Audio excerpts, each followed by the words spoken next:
చెప్తున్నప్పుడే చెప్పినా నేను మా వాళ్ళందరికీ నేను ఉండనంటే ఉండను, మీకోసము పిల్లలు ఉండే వరకు నా బాధ్యత కాబట్టి నేను ఉంటాను. ఎందుకంటే ఇంత పొట్టండి, ఇంత పొట్ట కవల పిల్లలంటే నా స్ట్రెచ్ మార్క్స్ ఇక్కడి వరకు ఉంటాయి తెలుసా మీకు? అరే ఏంటి ఎట్లా మాట్లాడతారంటే అసలు ఎలా ఇది సాధ్యం?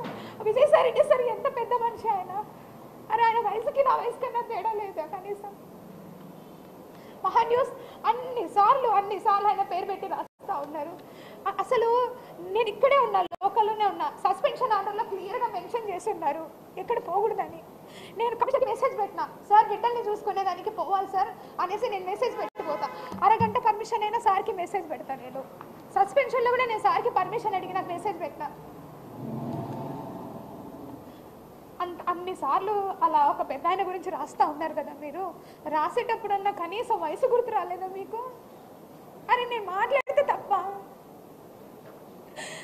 ఇంకెవరితో మాట్లాడాలి మేము? ఓన్లీ లేడీ ఆఫీసర్స్తోనే మాట్లాడాలి ఒక రూల్ పెట్టండి. గవర్నమెంట్ ఆఫీసర్స్ అసలు మాట్లాడకూడదని కాన్స్టిట్యూషన్లోనే అమెండ్ చేయండి. పోనీ ఒక గవర్నమెంట్ ఆఫీసర్ మాట్లాడకూడదా?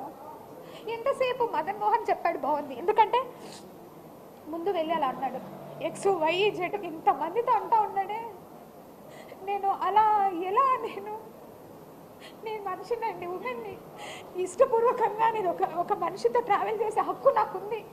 నా ప్రైవసీ రైట్స్ అన్నీ మీరు తీసుకుపోయి ఈరోజు పరిచేసుకున్నారు ఇష్టం వచ్చినట్లుగా. నేను చావాలా?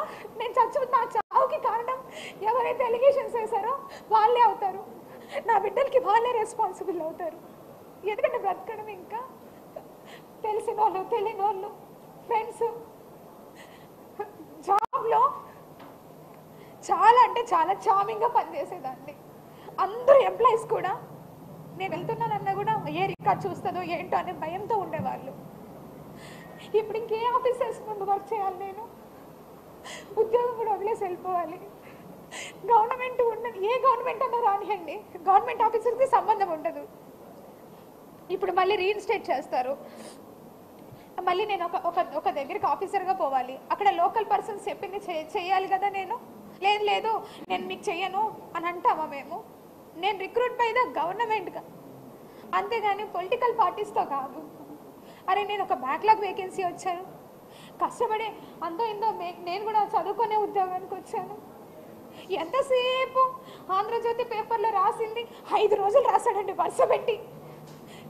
నన్ను అడగండి, నేను ఈరోజు వచ్చాను కదా, ఎన్ని కోట్లు సంపాదించాను అడగండి. ఏమండి ఇంతమంది మీడియా ఉన్నారు, ఇది న్యాయంగా అనిపిస్తుందా మీకు? ఒక ఆడదాన్ని ఇంతగానో వేధిస్తూ ఉన్నారు. అరే మీకు వరుస లేదు, ఏజ్ లేదు, ఎవరితో పడితే వాడు మాట్లాడుతున్నా కూడా ఒక్కరు ఖండించలేదంటే మీరు? నేను అడుగుతాను ఇంతమంది అబ్బాయిల్ని, ఇదే మీ ఇంట్లో ఆడబిడ్డకి ఎవరికో జరిగితే ఊరుకుంటారా?